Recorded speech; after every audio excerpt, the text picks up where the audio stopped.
But first at 5, drug enforcement agents carry out a massive multi-city bust. We appreciate you joining us this afternoon. We're the DEA. We're not going after low-level retail drug traffickers. We are going after drug trafficking organizations, the network. What started as a routine raid quickly became a national reckoning.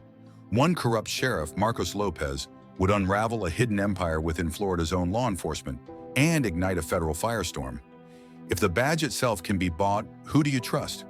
As dawn broke over Orlando, the arrest of a single dirty cop revealed something far darker. Operation Eclipse, a secret network turning cartel blood into clean American dollars. Encrypted drives didn't just hold names, they held a digital spiderweb of deceit. 12 fake corporations, 4 underground casinos, 27 offshore accounts. In just 2 years, more than $90 million flowed through Florida banks under Lopez's name.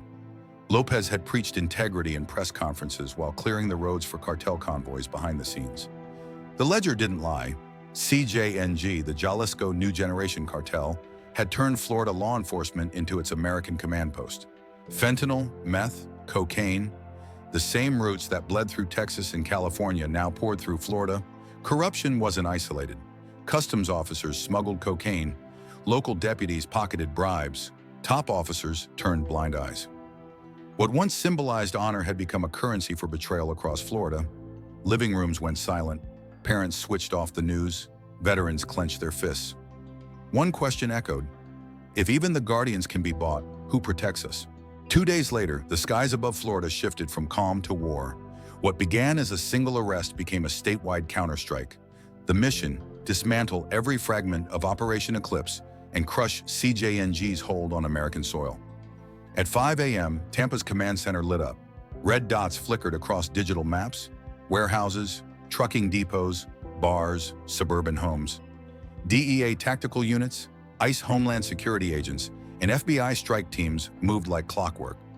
700 federal agents, 28 SWAT teams, 15 Blackhawks. From Orlando to Jacksonville, raids erupted with surgical precision. In Miami, agents stormed a luxury mansion hiding cash and drugs beneath marble floors.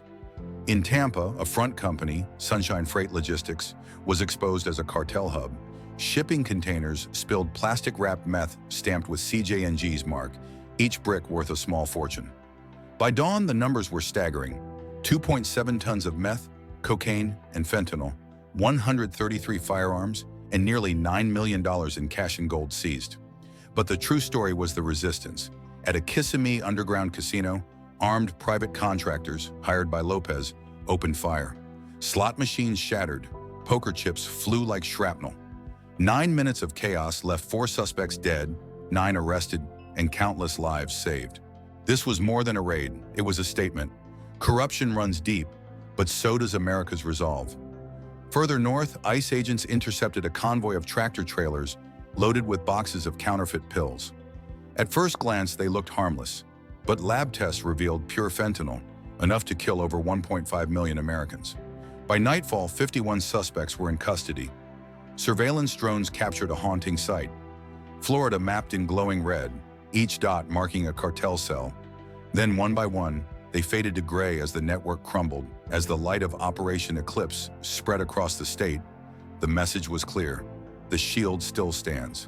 But when the gunfire faded and the raids ended, the real war began.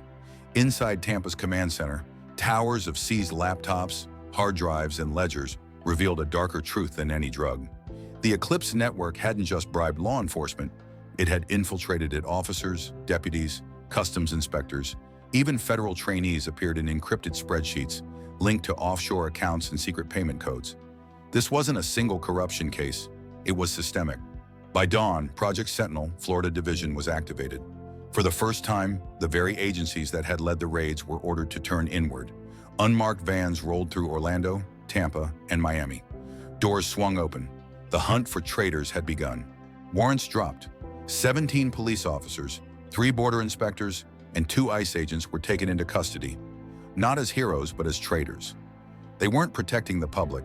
They were selling secrets, clearing shipments, and tipping off cartel members before raids. At Orlando Metro Police Headquarters, one officer couldn't believe his eyes. His partner, the man he'd patrolled beside for 10 years, was being led away in handcuffs. In Miami, another deputy broke down as federal agents stripped him of his badge and gun. The halls that once echoed with radios and commands were now silent, carrying only the weight of shame. Federal investigators traced the corruption back a decade. It started small. Cash stuffed into gym bags, political campaign donations, favors for friends in the nightlife scene. But it didn't stay small. Within 5 years, the network had funneled more than $6 million in bribes, hiding them as training bonuses and community outreach funds. The betrayal cut deep, right through the command structure. Supervisors looked the other way. Investigators stalled cases. Accountants erased wire transfers. Governor Reynolds called an emergency press conference in Tallahassee. His voice carried across every screen in the state. If the badge is dirty, the shield is broken. Florida will not tolerate betrayal. We will rebuild this house, clean, strong, and proud again. That very night, the FBI Cyber Division began tearing apart the digital remnants of Eclipse.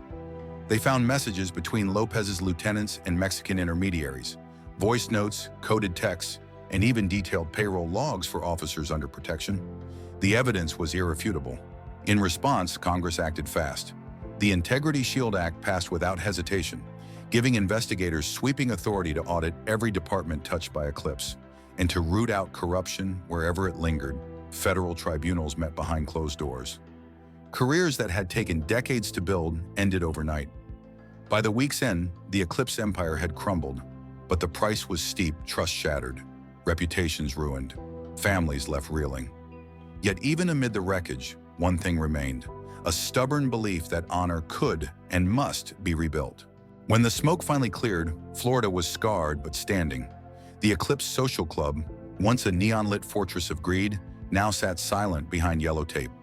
Its walls were stripped bare, its vaults emptied. Federal agents turned the casino floor into a sprawling evidence zone. Every table, chip, and spent bullet casing told the story of just how deep the corruption ran. But the next chapter wasn't about drugs, arrests, or headlines. It was about something harder: restoring faith, rebuilding integrity, and proving that even in the darkest chapters, redemption was possible. DEA Director Karen Walsh stood beside the table piled high with seized fentanyl. Her voice barely above a whisper, she said, "This isn't victory, it's survival." In downtown Miami, people gathered outside police headquarters with candles. Some came to pray, others came to protest. The walls were plastered with photos of the officers arrested in the purge. A tragic mural of betrayal, faces once trusted were now seen as traitors. A mother clutched a folded flag and whispered, "My son died of fentanyl. At least now, someone fought back." Meanwhile, Florida began to rebuild. Former cartel-owned businesses were transformed into rehabilitation centers. The Eclipse logo that had once burned neon on nightclub walls was replaced by banners declaring, "Reclaim the light." Federal grants poured into youth programs in neighborhoods hit hardest by fentanyl. For the first time in years, children ran and played in parks that had once been ruled by dealers.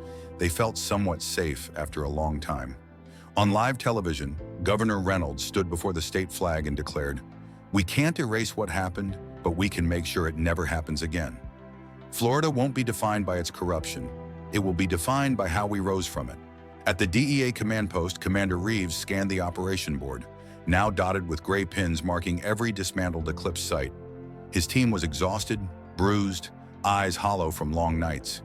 Yet in the quiet, there was pride. They hadn't just fought criminals, they had fought betrayal itself. The fight for integrity never stops, and neither does the determination to win it. When the smoke cleared and the sirens faded, Florida faced a choice. What started as a single raid had become something far bigger, a reckoning not just against crime, but against corruption itself. For every badge that fell, 100 more stepped up, ready to restore honor to the shield. For every ounce of poison confiscated, thousands of lives were protected, and through it all, one truth, just one truth rang louder than any gunshot. Justice isn't a single moment, it's a mission. This operation wasn't just about raiding casinos or catching traitors. It was about rebuilding trust, restoring faith, and proving that some lines, no matter the cost, cannot be crossed.